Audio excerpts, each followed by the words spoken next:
Fala, turminha. Como é que vocês estão? Espero que vocês estejam bem.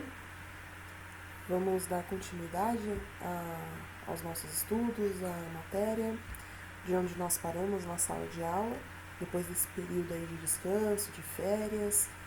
Vamos continuar, vamos pôr a mão na massa, a gente tem bastante coisa para fazer. E aí a gente vai continuar a partir do capítulo 5.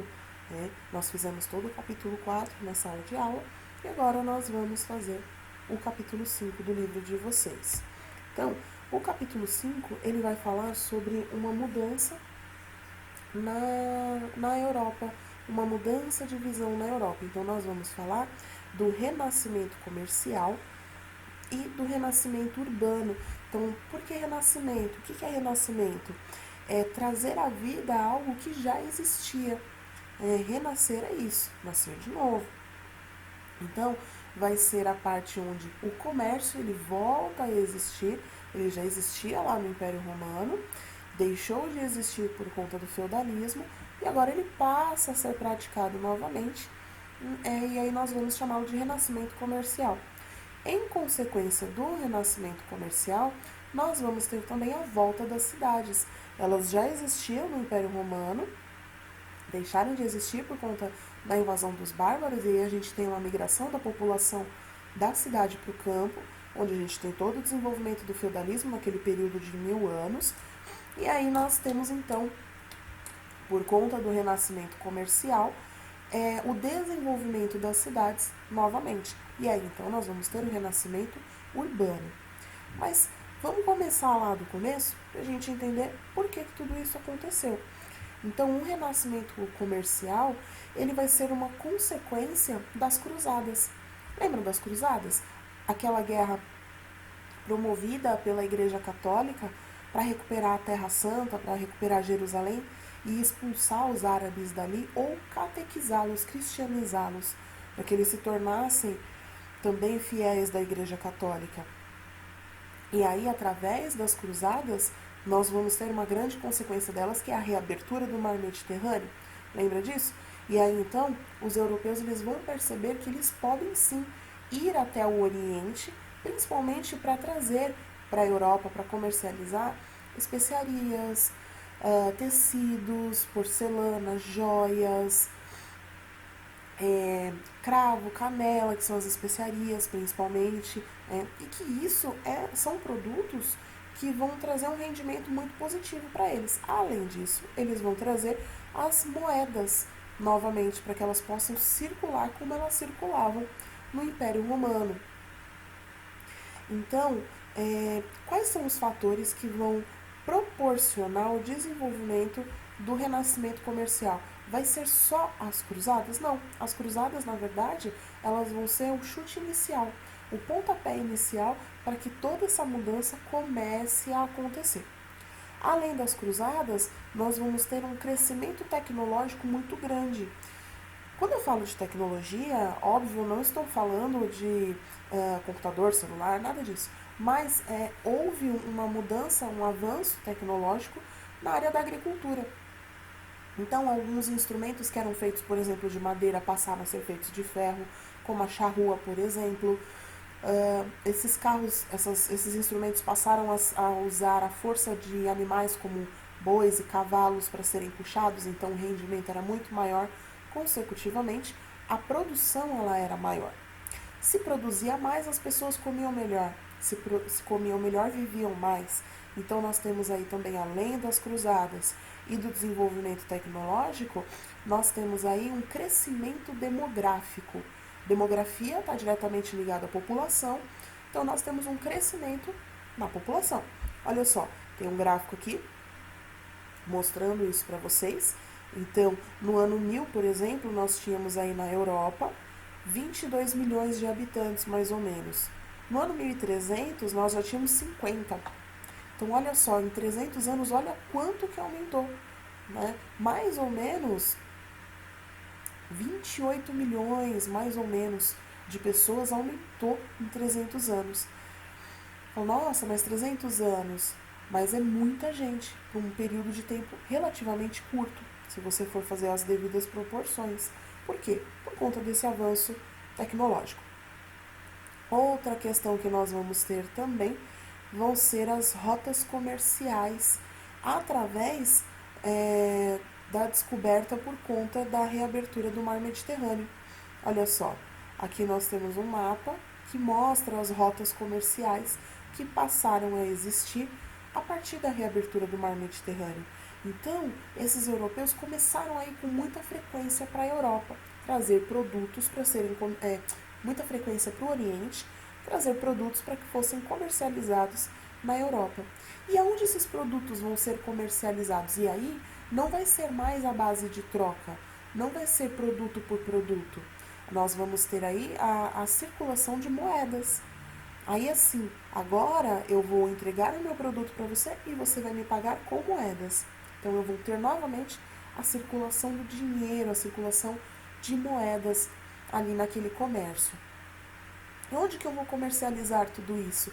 Em um local específico, onde vão ser criadas as feiras, que é mais ou menos como você conhece hoje, só que não vendia só alimentos, vendiam animais, vendiam tecidos, produtos de ferro, de madeira, enfim, vendia-se tudo. E aquele que trabalhava nas feiras era chamado de mercador. Quem era esse mercador? É, por exemplo, aquele que era o servo lá no feudalismo e que conquistou a sua liberdade, lembra? Isso era uma das recompensas que ele conquistaria se ele fosse lutar nas cruzadas. É o nobre, o camponês também, né, que vai passar a trabalhar no comércio. Então esse mercador, ele era lá no feudalismo aquele servo que não tinha expectativa de vida, mas que agora ele enxerga uma mudança na vida dele por conta do renascimento comercial.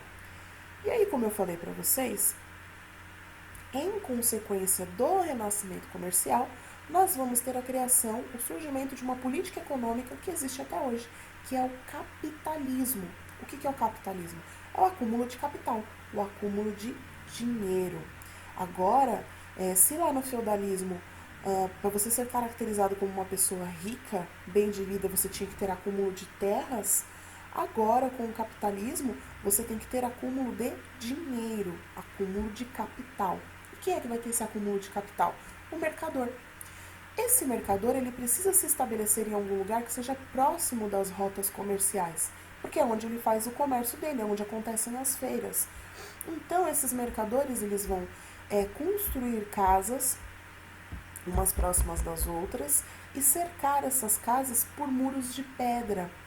Normalmente, esses conjuntos de casas cercados por muros de pedra estão sempre próximos de uma igreja ou de um castelo, porque assim eles ficam mais protegidos de invasões, de ataques e por aí vai. Este conjunto de casas cercado por muros de pedra, nós vamos chamar de burgos. Vendo aqui a foto, olha. Um conjunto de casas cercado por muros de pedra próximo de uma catedral, por exemplo, de uma igreja.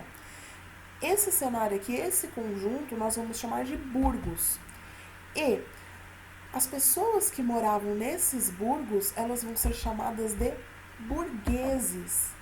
Os burgueses aqui então vão trabalhar nas feiras, eles aqui vão ser os comerciantes, eles aqui vão começar a fazer o capital circular. E aí, desses burgueses, nós vamos ter a criação, o surgimento de uma nova classe social, que nós vamos chamar de burguesia. Hoje, burguês tem um sentido pejorativo, tem um sentido de aquele que tem muito dinheiro, porém não trabalha. Mas naquela época, século XIII, XIV mais ou menos, o burguês era sinônimo de trabalho. Era ele que ia trabalhar nas feiras. Né? Era ele que tinha o dinheiro, era ele que tinha o capital. Tanto que é o burguês que vai criar uma nova forma de ganhar dinheiro, que é a usura. O que significa usura? É emprestar dinheiro cobrando juros. Então, por exemplo, o burguês emprestava 4 moedas de ouro para uma outra pessoa que queria começar o seu negócio, queria começar a comercializar algum produto. Ele emprestava 4 moedas de ouro, mas cobrava no pagamento 5, por exemplo. Isso é a usura, é emprestar dinheiro cobrando juros. Essa era uma prática muito comum entre a burguesia, entre os burgueses, aqueles que moram nos burgos e trabalham nas feiras, porém muito criticada pela Igreja Católica. Essa prática, na verdade, ela era condenada pela Igreja Católica. A Igreja Católica não aceitava ganhar dinheiro desta forma. Então a Igreja Católica acreditava que o burguês, por exemplo, ele era um pecador. Ele não estava aceitando a missão dada por Deus. Ele estava mudando a missão dele. Se Deus tinha determinado que ele fosse um camponês, ele não poderia mudar. Por isso que a Igreja Católica vai ser contra a burguesia, o renascimento comercial e urbano, o comércio, o ganho de dinheiro através da usura, que é o empréstimo cobrando juros, e por aí vai.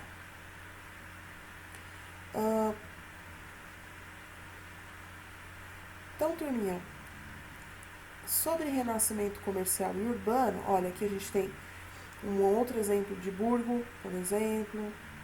Olha aqui um outro, esse aqui é na Itália. Sobre renascimento comercial e urbano, é basicamente isso. É muito tranquilo, é muito fácil. A partir daí, então, vocês vão fazer as atividades da página 93 e 94 sobre renascimento comercial e urbano.